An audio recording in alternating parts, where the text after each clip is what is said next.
এক শহরে রমেশ নামের এক জেলার ছিল। সেই জেলার কথা শুনে সব কয়েদিরা অনেক ভয় পেত।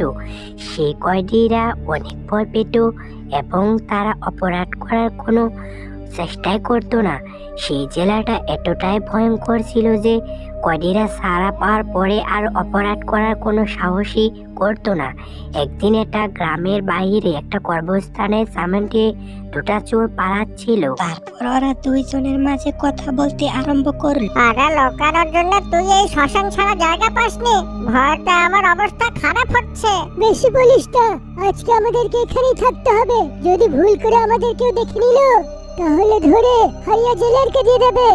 আর তার হাতে একবার যদি পড়েছিস তাহলে এটা শেষ চুরি ভেবে নে। আরে হ্যাঁ ভাই, তার জেলে একটা রাত কাটানোর থেকে এই শ্মশানে আমি থেকে যেতে পারবো।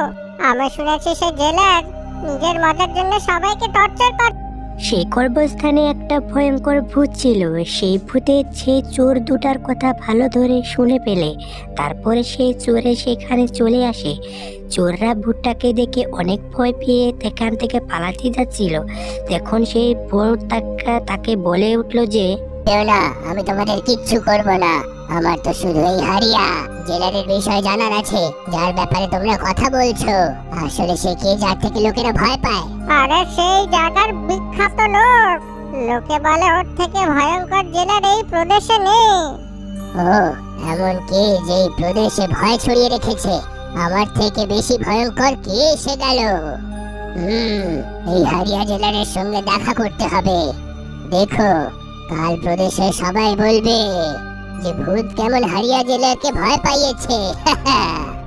এইসব কথা বলতে বলতে সে ভূতে থেকে মানুষে পরিণত হয়ে সেখান থেকে চলে যাচ্ছে। সেখানে এই চোর দুটা এইসব কাণ্ড দেখে অনেক ভয় পেয়ে যায়। তারপরে সে ভূতটা তারপর হরিয়াকে পুলিশরা ধরে একটা জেলের ভিতরে নিয়ে আসে এবং তাকে সে জেলের ভিতরে বন্দি করে দেয়। আর পুলিশরা তাকে বলতে আরম্ভ করে,